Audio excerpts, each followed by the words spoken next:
Good morning, YouTube. Today I'll be talking about the 12 life hacks for a breakthrough.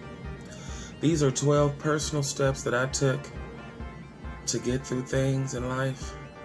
It kind of helped me. It kind of paced me. It kind of grounded me to get through these life hacks. Whenever somebody made me angry or somebody disrespected me or hurt me deep or betrayed me, I ran to these 12 steps to get me through whatever I needed to go through. These 12 steps derive from experiences, good advice, and life situations that I've risen from. I hope you like, comment, subscribe to my channel, and hopefully hit that notification bell to hear more of my stories. I honestly feel like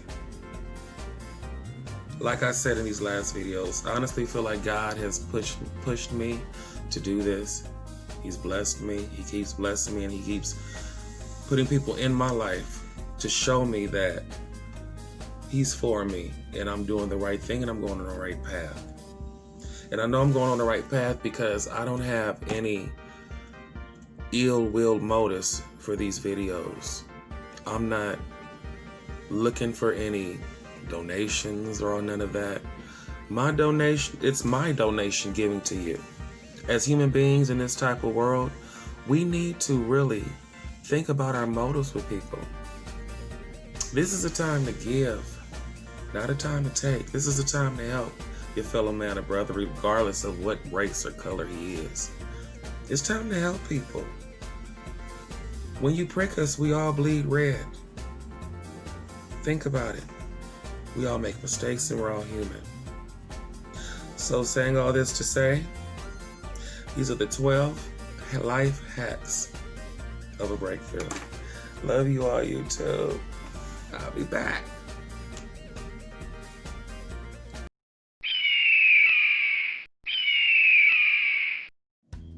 I'm back. All right. I'm back with the 12 life hacks to a breakthrough. Number 1, if it feels wrong, don't do it. Now, let me elaborate. Always go with your gut feeling. My grandmother always said, your first thought in your conscience is God. That first voice in your head that tells you to do something, or warns you if something happens, and then you second guess it, that second thought most of the time is wrong. Always go with your gut feeling, that first thought that says, no, stop, don't do it. You know what I mean? Like me, for instance, when I want to overeat and I'm on this crazy diet, and I go to the refrigerator and I want that key lime pie or them 10 ribs at 4 in the morning, you know what I mean? Or them 2 hamburgers and a pastrami and some chili cheese fries, large, with carne asada and onions and extra chili and cheese focus. Anyway, that first thought in your mind says, now when you eat this, you're gonna be sick, you're gonna be miserable, you're gonna hate yourself, and you're gonna wanna throw it up. So, of course, we never follow our first mind. We do the total opposite and eat it, gain the weight, and then complain about it. So, just a good tip, follow your first mind. Most of the time, it's right. Number 2, say exactly what you mean. Say what you mean what you say. Basically, always get an understanding before you leave an argument or a conversation. Never leave anything left unsaid or undone. I feel everybody needs closure or understanding. Whichever one it is, however you. I feel that everybody needs to mean what they say and say what they mean. And that starts with being honest with yourself. Totally being honest with yourself. Not lie. When you lie to yourself, it's impossible to tell other people the truth. That's why I had to be honest with myself, because like everybody else, I used to lie a lot to gain love, to gain attention, status, and it wasn't worth it. It was immature, and after I got caught, it was embarrassing. really embarrassing. And it takes away your character and trust that people have in you. And it takes a long time to get it back. Okay. So basically, say what you mean and mean what you say. Be grown about it. Say exactly what you feel in a respectful way, and people will always respect you. Don't be a people pleaser. This is me to the ultimate extreme. I am the ultimate people pleaser. But unlike other people, I have good intentions. Because if I naturally see a best friend or a boyfriend or a close friend or a cousin or uncle or auntie or grandmother or family member in need of me and we're close, I'm going to do everything in my power to help them, because that's just who I am. That's the type of person I am. I'm a giver. I'm loyal to a fault. Yes, I may have a small attitude problem. Family members don't leave comments about that. But I do. I mean, we're not all perfect. Yeah, I'm a little moody. I'm on a diet. I can't eat. But anyway, we're all human. So all I'm saying is don't be a people pleaser. Do what you can for people, but don't lose yourself in doing what you can for people. Make sure you got you before you got anybody else, but not in a selfish way. Make sure you're in a capability to help a person before you start helping anyone else. Don't give with depiction or motive or for status. Give because you want to give. Leave it alone and don't throw it up in front of the person's face. I hate when somebody throws something up in my face that they did for me. I will give it back to you. If I'm starving, I will just starve. Don't do that to me. I hate that. I'm not a user, and I don't take people for granted. But people have tended to use me, take me for granted, and forget my worth. And that's what people do when you're a people pleaser. You do so much for people. They grab at you, and you lose yourself, and you become empty and forget about your needs and your wants. So it's the difference between being a people pleaser and a giver. Don't do it. And always make sure you're good before you do for anybody else. Never speak bad about yourself. This was a bad habit of mine too. It was a defense tactic that I used. I would be like, okay, maybe I was bullied and abused as a child. So y'all know that story. So my defense mechanism was, I'm going to talk about myself before they talk about me. I'm going to call myself fat and out of weight before they talk about me. Just anything, just to take humor and lightheartedness of the situation before they attack you. You take all your insecurities and put them and wear them on your shoulder and wear them up and promote them before anybody has anything to say about it. But that has a negative effect. So a man saith, so is he. What you call out into the universe, Satan hears it. Evil entities hear it. There are spirits and beings that fly around us and are all around us that we cannot see, and they feed off of our pain, our hurt, our lust, our evil thoughts, and they try to turn them into something of reality. And the devil feeds on all that stuff. When you say negative things out loud, you become what you say. Don't do it. Speak nothing but positivity about yourself and others. Please. Why say anything negative? Is it helping the situation? Sometimes I went through stuff so bad to where I was just playing pretend. And that's in the book of The Secret. Please read that book. Oh my God. And the 40 laws of the 40 laws of power and the laws of attraction. Very powerful books. I feel that when you speak bad about yourself, you turn into the things you're speaking bad about yourself with. Just don't do it. It's dangerous. And it doesn't do anything but predict your downfall. Speak positivity. Convey positivity. Give out positivity. and take in positivity. It really helps, especially these days. And you guys, I'm sorry for the noise. They working on the house across the street, and it is just loud. I mean, they do it at night, in the morning, in the evening. They don't care who sleep, who doing what. But anyway, never give up on your dreams. That's number 5. Don't ever give up on your dreams. I was nervous about starting this YouTube. Younger, I passed up many opportunities to be famous and successful. I sing, I act, and in school, Mr. and Reggie Andrews set many, many opportunities in front of us. And because of my doubt and the things that I was going through as a hermaphrodite in high school, I was afraid. I was afraid to put myself out there because I'm thinking, what if I make it? What if I do become famous? Then I would have to deal with the whole world knowing that I'm a hermaphrodite, that I'm different. How will they act? What will they say? And I broke all my dreams into half and put them up under my belt because of the way I was born. I'm not doing that anymore. God presents different opportunities through your life because He believes in you. He had me make this YouTube for a reason. He had everybody that I come across, strangers, friends, family members, cashiers, anybody who has met me and has talked to me over 30 seconds. They tell me that I'm inspiring to them. I have a good spirit. They see something in me.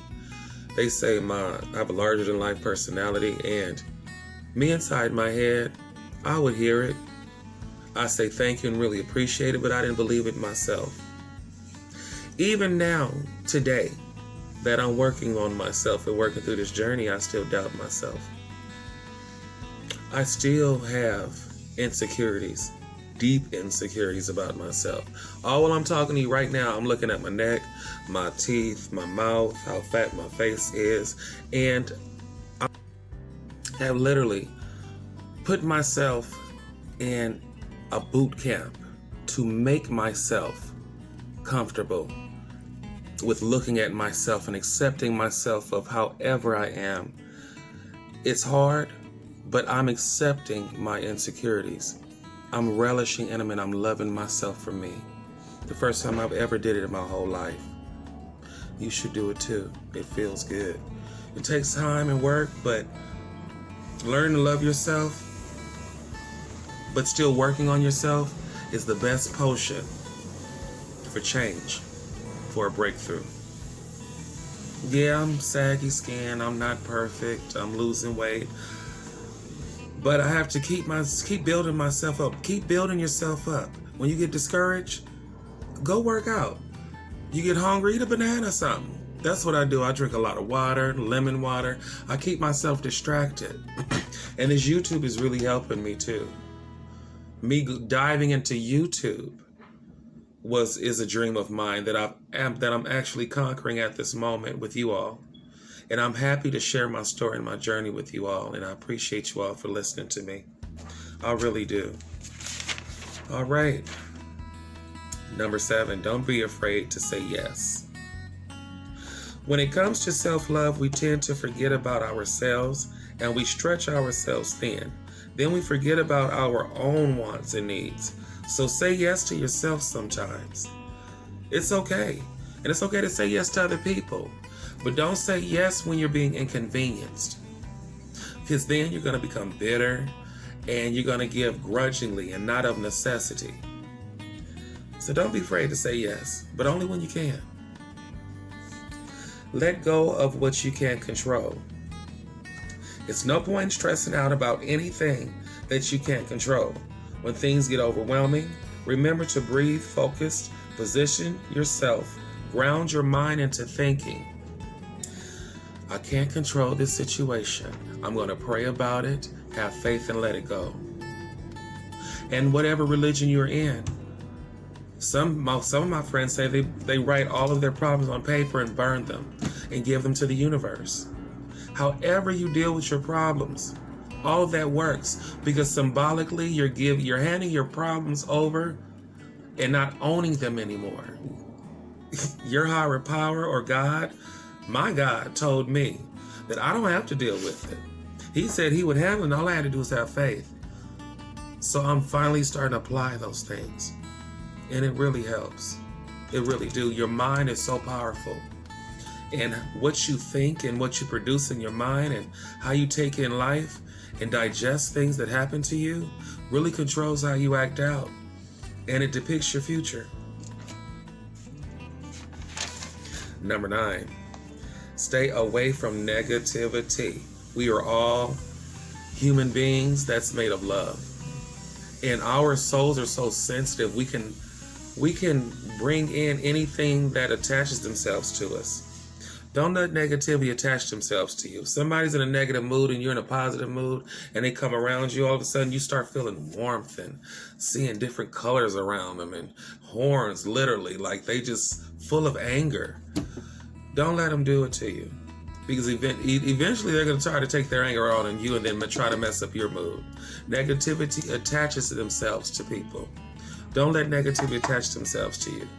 Form a barricade of positivity around you to where they can't penetrate it by saying positive words, staying positive, sticking to the facts at hand when you're talking to them, and make sure you don't offend them or be aggressive or match their negativity, because none of that works. And if all else fails, just walk away, because only a fool can argue with themselves. All right, number 10, love. Just simply love. Don't hate love. A person accidentally bumps into you, don't say, "What the hell are you doing?" Say, "Oh, excuse me," even though you didn't bump into them. Say, "Oh, excuse me, miss," and then they'll recognize they made a mistake and bumped into you. Just an example. And my cousin and them, they buy some shoes, Jesus. "Don't step on my shoe, bro. Don't you step on my shoe, bro." Like, come on now, it's just a shoe. Is it worth your life? Jesus. It's so much more important things and deeper things that are happening in this world right now for everybody to be petty and selfless and selfish. Be selfless. Love. Until you can't love no more, love your enemies. Love everybody. And if you can't deal with them, stay away from them, but still love them.